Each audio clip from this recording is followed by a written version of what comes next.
नमस्कार। प्रधानमंत्री महोदय, राष्ट्रपति महोदय, गृह मंत्री महोदय, हिंदुस्तान के जितने भी मंत्रीगण और हिंदुस्तान के 125 करोड़ देशवासियों को मेरा जय हिंद, नमस्कार। मैं मोहम्मद जलील सीआईएसएफ यूनिट नालको दामनजोड़ी में पोस्टेड था।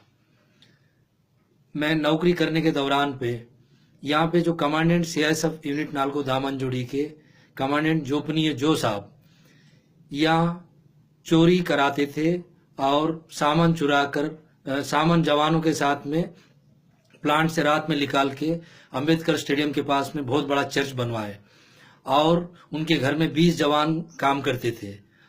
और बुब्बली के पास विजयनगरम डिस्ट्रिक्ट में वहाँ पे एक हमारा एक हेड कांस्टेबल फायर का रामकृष्णा, उसके घर के पास में कमांडेंट साहब को जमीन दिलाया। वो यहाँ 5 साल था, 5 साल तक कभी भी वो ड्यूटी नहीं किया था।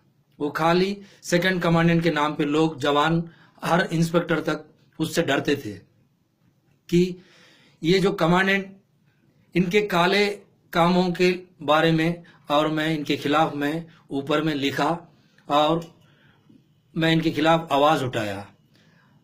हमें चर्च में बाइबल भी देते थे पढ़ने के लिए, बोले, हमने मना कर दिया, प्रोटेस्ट किया। एक मैं हूं, एक अनिल कुमार, सत्येंद्र कुमार, एस सुभाष, हम लोग 4-5 लड़के थे, हम लोग विरोध किए। तो अनिल को कंपलसरी रिटायरमेंट कर दिया, सत्येंद्र कुमार को कंपलसरी रिटायरमेंट किया, एस सुभाष को रिमूव फ्रॉम की सर्विस किया। मुझे 11 चार्जशीट दिया कमांडेंट जोपनीय जो साहब, उनके खिलाफ मैंने आवाज उठाया बोल के। आज तक आजादी के 70 साल बाद में भी आर्मी से लेके जितने भी आर्मड फोर्स है, किसी जवान को आज तक 11 चार्जशीट नहीं मिला, मुझे दिया।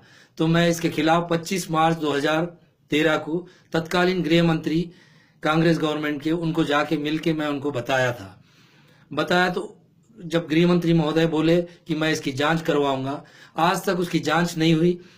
मैं वहां दिल्ली से आने के बाद में मुझे 2/4/2013 को मुझे सस्पेंड किया गया।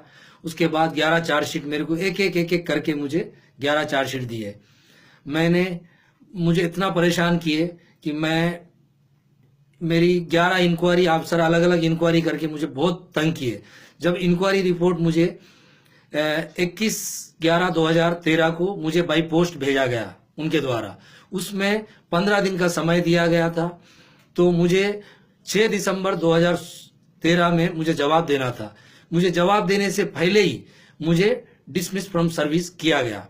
मैं इसके खिलाफ हॉनरेबल हाई कोर्ट कटक में न्याय के लिए गया। हॉनरेबल हाई कोर्ट मुझे प्रोटेक्शन दिए। मेरा केस जब तक क्लियर नहीं होगा, मेरे बच्चों को स्कूल जाने के लिए और क्वार्टर का स्टे दिया गया।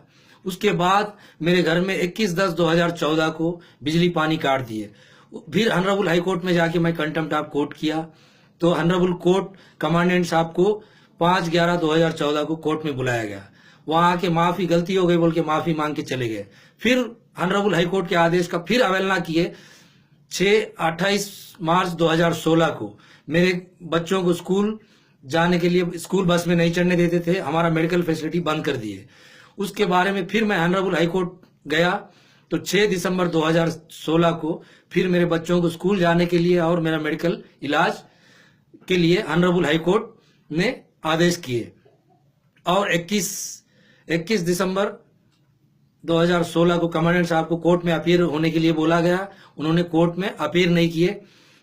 इतना जो अत्याचार प्रताड़ित मुझे किया गया, मैं प्रधानमंत्री राष्ट्रपति महोदय को दिल्ली जाके गृह मंत्री, गृह राज्य मंत्री, हिंदुस्तान में जितने भी मंत्रीगण हैं सबको जाके मिला। मैं तेलंगाना का रहने वाला, मेरे एमपी, कई एमपी लोग जो है गृह मंत्री साहब को लेटर लिखे। एक आंध्रा के जो है एर्रम नायडू साहब जो है, वो भी, असदुद्दीन ओवैसी और जितेंद्र रेड्डी साहब, बहुत सारे एमपी गृह मंत्री साहब को लिखे।